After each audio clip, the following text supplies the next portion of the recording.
Bueno, hace un momento editorializaba con el tema de lo que es legitimidad versus lo que es legalidad, ¿no? Es decir, no versus, pero sí trazando un paralelismo sobre eso. Legitimidad y legalidad. Y eso tiene que ver con lo que el tema de trasfondo, que era el Día del Trabajador del Estado, que se festejaba hoy. Y hay una ley de convenciones colectivas de trabajo, la 14.250, que establece, creo que es el artículo 13 o 14, no me acuerdo bien, donde habla de los convenios colectivos celebrados conforme a esa ley, que tendrán fuerza de ley entre las partes, ¿no? Y que además deben ser obligatorios para todos los trabajadores y empleadores. Y eso involucra también a estos. Por eso decíamos de que es muy difícil lo que ha hecho el gobierno, es decir, entender lo que ha hecho el gobierno. ¿Cómo puede, a través de un decreto de necesidad y urgencia, modificar lo que dice una ley? Es algo absolutamente improcedente. Pero para que nos dé su opinión profesional sobre este tema, vamos a hablar con el doctor Walter Neil Biogler, abogado laboralista. Doctor Walter Neil Biogler, Jorge Calvo lo saluda, buenos días. ¿Qué tal? Muy buenos días. Jorge, ¿cómo estás? Bueno, más o menos se escuchó, doctor, el prolegómeno para iniciar la charla con usted. Sí. Coincidimos totalmente, aunque convengamos en que no es popular lo que decimos, ¿no? Sí. Porque paga más hablar en contra del Estado, en contra de los empleados públicos, que decir que se les está cercenando un derecho adquirido. Uh-huh.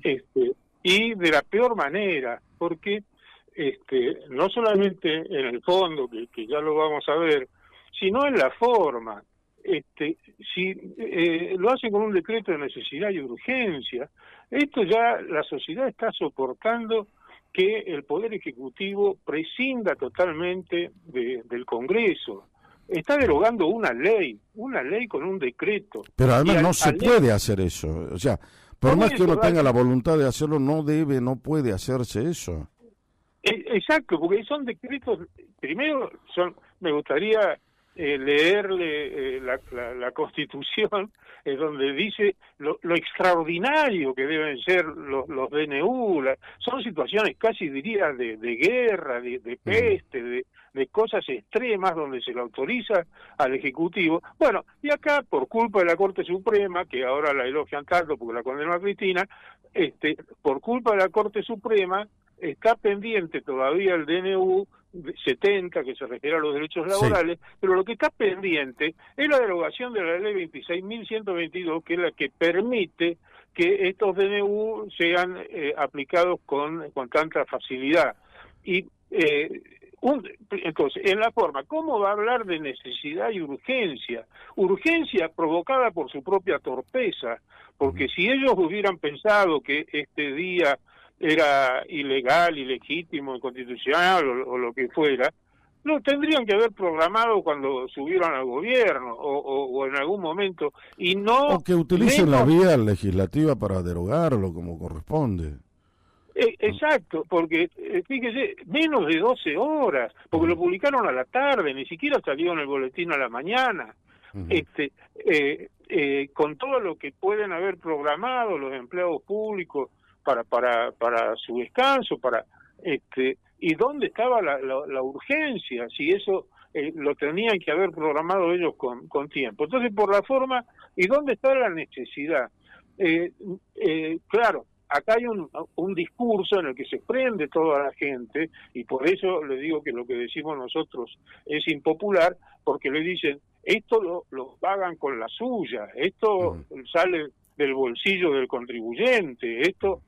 Sí, claro, si nosotros somos los empleadores, en definitiva, pero eso no nos autoriza a decir que a los trabajadores les vamos a quitar su dignidad y les vamos a quitar sus derechos, porque se nos ocurre. Justamente como empleadores estamos obligados a respetar la ley. Y en este caso existe una ley que no le da hablan de privilegio. Todos los gremios, absolutamente todos los gremios tienen su día del trabajador. Todo, hasta las empleadas domésticas, no por menospreciarlas, pero digamos, es una categoría que siempre estuvo relegada, rezagada, y también tienen su día. Hoy en los programas de televisión todos hablan de lo bueno de la medida, aunque... Pero los que no tienen su día son los empleados privados.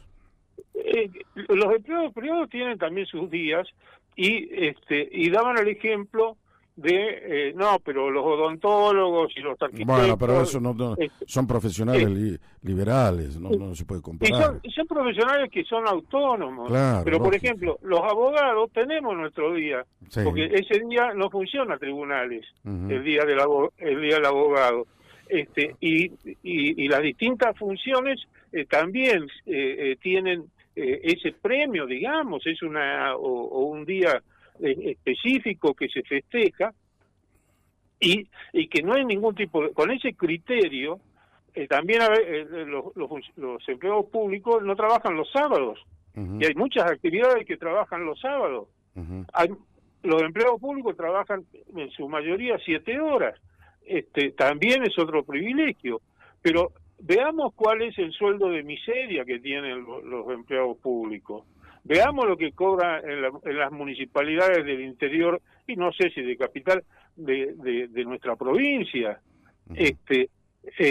Son sueldos que a duras penas alcanzan a superar los salarios mínimos vitales y móviles, y no dicen nada, dicen del ahorro y qué sé yo, pero veamos cuál es el promedio de las remuneraciones en el sector público, y vamos a ver que la AFIP, el ANSES, el PAMI, se llevan millones cada uno. El promedio en el ANSES y en la AFIP es de 4 millones de pesos, casi 4 millones de pesos.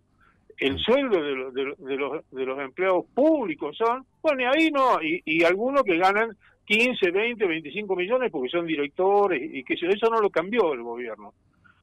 Dijeron que sí, qué sé yo, y los funcionarios siguen cobrando esas cifras fabulosas. Y eso sí, es un privilegio que lo pagan con la nuestra. Ahora, pero sí. Dentro de ese contexto, ¿por qué cree usted que el gobierno, o en todo caso si leyó cuál es el argumento, cómo analizamos el argumento del gobierno? Es decir, el gobierno dice, ¿por qué los empleos públicos tienen un día y los empleos privados no? ¿Por qué los empleos privados tienen una diferencia en cuanto a lo que ellos llaman no derechos sino privilegios por estar en la administración pública? ¿Cómo corregimos esa supuesta asimetría, esa desigualdad entre unos y otros? El problema es que con este gobierno no se puede hablar de derechos. Las medidas son absolutamente ilegales, pero un montón. Ahora, por ejemplo, están proponiendo que en alguna otra charla podemos hablar sobre la reforma laboral. Nadie sabe cuál es la reforma laboral ni qué van a reformar, pero una de las propuestas es volver al ticket canasta. El ticket canasta fue declarado inconstitucional por toda la Corte Suprema. Entonces, ellos saben que es inconstitucional esto que han hecho, pero esta es una motivación política. Claro. Como perdieron la centralidad y el protagonismo a raíz de la condena de Cristina Kirchner, buscan impacto sobre la población, a veces sabiendo que puede ser contrario a la opinión pública, pero logran desviar del tema que les preocupa. Esto es una constante de todo el periodo libertario. Todo el tiempo están largando una tras otra, a veces barbaridades. Pero el tema es poner siempre una nueva cuestión para que se tape la otra. Habrá que ver ahora en qué consiste la tan mentada reforma laboral, porque todo el mundo habla de la reforma laboral, que es un requisito esencial para la inversión, para esto y lo otro, y sin embargo todavía no se conocen cuáles son los puntos neurálgicos que pueden ser abarcativos de esa reforma. ¿En qué se va a centrar? Estoy escribiendo un artículo que precisamente lleva ese título. ¿De qué reforma laboral hablamos? Porque todos se llenan la boca, los economistas hablan de la economía, y cuando van algunos le preguntan concretamente y dan unas vueltas y no sabemos, pero sí hay un proyecto en diputados presentado por José Luis Esper y toda la bancada libertaria, y usted si lo lee son unas tonterías de mayúsculas, y algunas normas que son manifiestamente inconstitucionales. Lo mismo ocurrió con la reforma que ya le aprobaron, porque en realidad ya tuvieron su reforma, su aprobación, y con sus dos temas estrella, que fueron el tema de los colaboradores, los famosos colaboradores que se podían contratar sin pagar, sin que fueran empleados. Bueno, nadie contrató porque los abogados le han dicho a los empresarios: no te metas en eso porque eso vas a tener un juicio seguro. Nadie contrató, esa ley está vigente, cualquiera puede contratar a esos colaboradores famosos. Y yo no conozco, yo asesoro también empresas, no conozco una sola empresa que haya contratado por esa vía de los famosos colaboradores. Y lo mismo está pasando con el fondo de cese laboral. Le vienen dando vuelta hace un año y medio, ahora entró en la Comisión Nacional de Valores un proyecto totalmente impracticable, no existe en ningún lugar del mundo, es caro para el empleador, es ridículo. Entonces ellos lo convierten en temas centrales, pero en el fondo no hay nada. Y le hago una reflexión sobre la reforma laboral. A ver. La mitad de los trabajadores de nuestro país están en negro.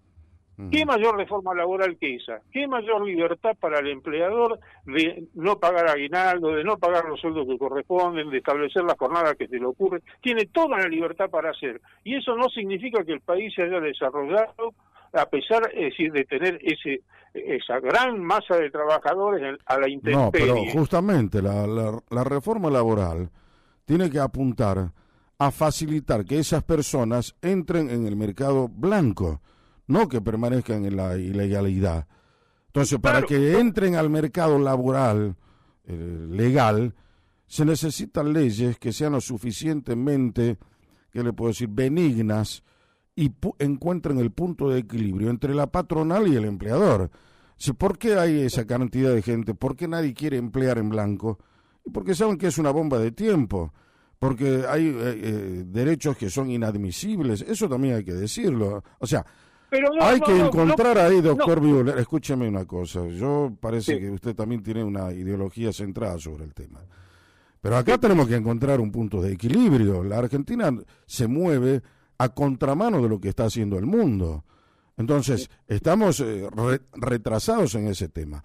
Hay que hacer una reforma laboral. Ahora hay que saber qué puntos hay que tocar. No se puede permanecer como estamos hoy, favoreciendo el empleo, o mejor dicho, gente que no esté en blanco, el empleo ilegal, cuentapropismo, todo eso tiene que ir generando a través de la inversión de personas que puedan hacer del empleo genuino, real, un empleo decente. De eso se trata y para eso tiene que existir la reforma. Por eso digo que lo más importante es qué puntos tiene que abarcarse en la reforma. No sé si me entiende lo que digo. Bueno, sí, yo soy partidario de una reforma laboral, pero de la que nadie habla. Por un lado hay que reformar la ley sindical, esto es obvio, esto lo viene diciendo la OIT hace 30 años, que nuestra ley viola el principio de libertad sindical. Y hay muchas otras reformas que ahora sería extenso mencionar, pero yo le diría, nuestra legislación no establece ningún privilegio con relación a las legislaciones latinoamericanas cercanas ni a las europeas. Es decir, por ejemplo, a ver, alguien que me diga qué cosa está excesiva en la ley de contrato de trabajo, en la legislación laboral, que habría que suprimir.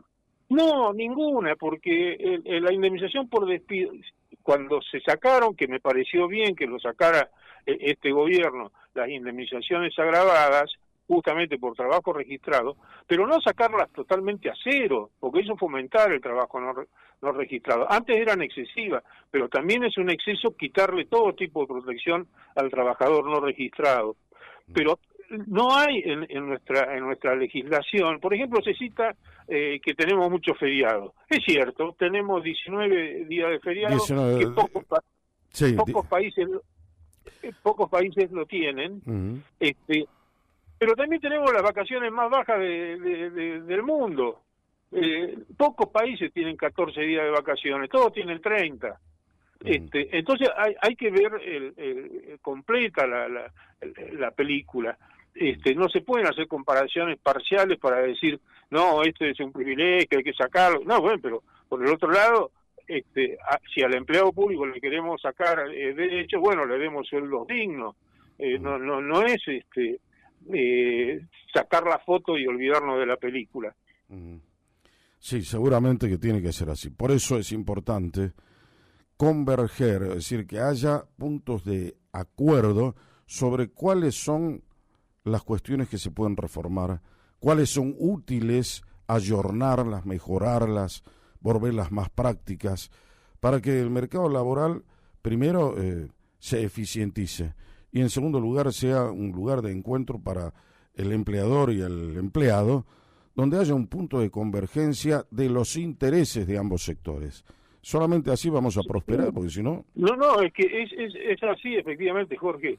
Pero a este gobierno no se le cae una idea que no sea atacar los derechos del trabajador. Le doy un ejemplo de varias reformas que se pueden hacer, que son importantes y de las que nadie habla. Un tema es el capítulo de la enfermedad. Es un problemón para las empresas el tema de los trabajadores enfermos, de las licencias por enfermedad, etcétera, etcétera. Bueno, somos el único país del mundo en que el empleador paga las enfermedades. En todo el mundo lo paga el sistema de seguridad social, con lo que se acaba el problema. Ya ahí, y tampoco los trabajadores en el resto del mundo cobran el 100% del salario, cobran un poquito menos, para que no sea tan tentador presentar licencias por enfermedad, etcétera. Bueno, esto es un tema que se podría solucionar sin perjudicar a nadie. Exactamente, claro. Y hay muchas de ellas, pero hay que tener idea y hay que saber. Acá son muy ignorantes, ¿no? Lo que han hecho los tres proyectos, el DNU, la ley base y ahora el proyecto de empleo y productividad que tienen en la Cámara de Diputados, demuestra que no tienen gente capacitada que conozca a fondo el derecho del trabajo. Entonces no tienen idea de hacer... Y es un tema tan sensible que necesita precisamente una competencia, ¿qué le puedo decir? Una idoneidad absoluta para poder corregir las cosas que, si se pueden corregir, queden bien resueltas, ¿no? Que mire, no sean susceptibles después de errores. Hay una cosa notable, en las revistas de derecho del trabajo, que hay muchas, generalmente tienen las voces de los abogados de empresa y de los abogados sindicales o abogados pro obreros, y también, bueno, de muchos como nosotros, que somos docentes básicamente y que tratamos de tener una opinión imparcial. Pero en las revistas del trabajo no hay una sola voz que defienda los proyectos que ha presentado el Poder Ejecutivo. Ni una sola de los abogados pro empresa habla a favor de estos proyectos. Alguna voz aislada, sí, ¿no? Pero digamos, en términos generales, no hay gente de prestigio. Son anónimos los proyectos. Normalmente uno sabe, inclusive en las internas nuestras, conocemos quiénes son los autores de las leyes y las discutimos y las hablamos. Acá no, es totalmente anónimo, nadie sabe, todos se pasan la pelota diciendo yo no fui. Claro. Entonces no hay un debate sobre las propuestas laborales. Muy bien, doctor Walter Nail Buechler, le agradecemos el tiempo que ha tenido para nosotros. Le mandamos un saludo grande. Le agradezco yo a ustedes. Muchas gracias. Quo Vadis, con Jorge Calvo. Periodismo en serio. Hablábamos en Cuba Badis con